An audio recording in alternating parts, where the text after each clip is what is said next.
Hey everybody, today we're going to take a look at the Inforce 200 lumen WML white weapons light.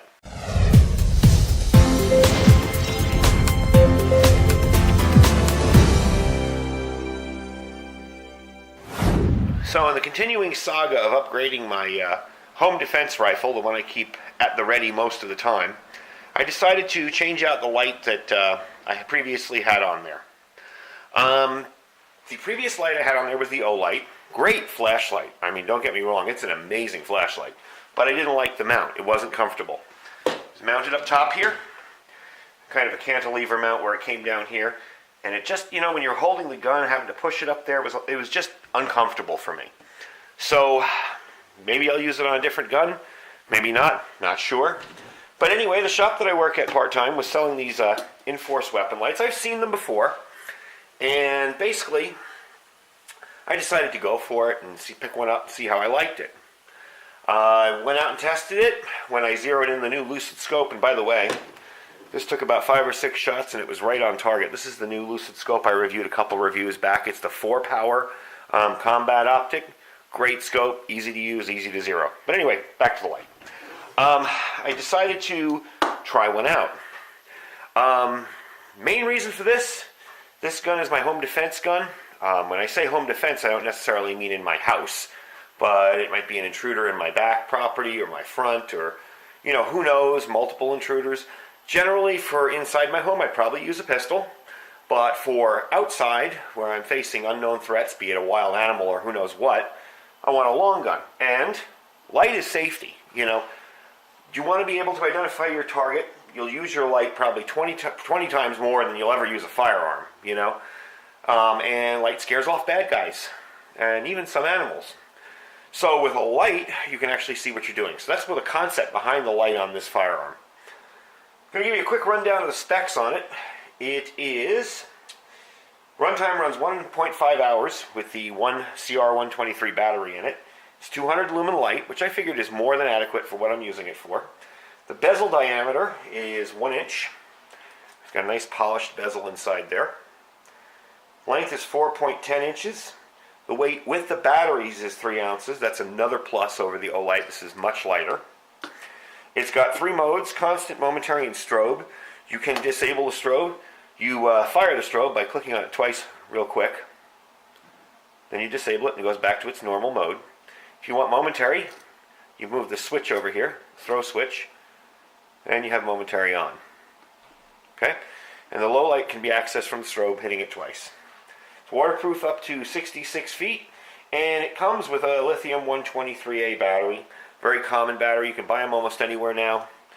It does go in a little bit different than most. I'm going to take it apart and show you here. Now, some people have had problems with these cracking and breaking or falling off or not working. I think Inforce, judging from the previous versions that I've seen, I think they've reinforced their polymer a whole lot better. This, to me, feels more like a Glock frame and less like like the original Inforce's felt. This is where it's different. Normally, you'd stick your battery in with the positive up top, like this.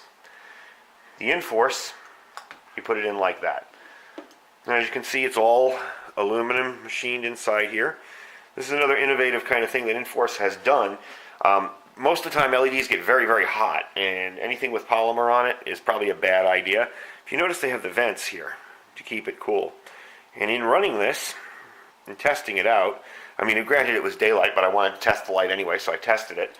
I ran with it on. This never even got more than just mildly warm, and I'm not even sure that wasn't from the sun.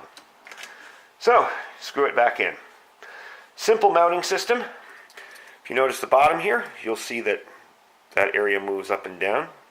You'll kind of grab your rail with this and tighten it down with this screw. So, let me give you a quick demonstration here. You put it along the side like that, get it into a rail. Alright, there we go. And it snaps right on. We'll take that top screw there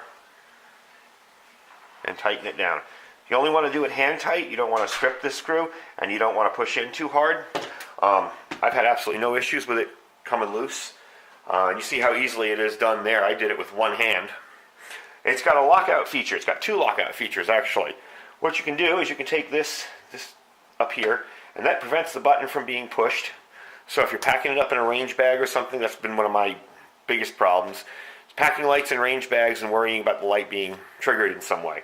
That keeps it from happening. And you can also unscrew it one turn here, and the light won't turn on. So all in all, that's about it for the light. It's a real simple light. It's really easy to operate. It's very light, very comfortable, and I don't know if you can see me do this. I'm going to turn it around here because there's not much room where I'm at. There you go. You can see how easily, I mean, that's just so natural. You can see how easily that's just right in your hand. Your hand rests right there. So it's very, very natural, very easy to use, very simple white light. And for my purposes, for what I'm using it around here, that's more than adequate. So, thanks for watching. Hope you enjoyed the video. I am going to test this out further, although I'm not going to beat on it. I probably will be running a carving class with it. I'll let you know how it performs if there's any problems with it. Other than that, thanks for watching, and I'll see you guys soon.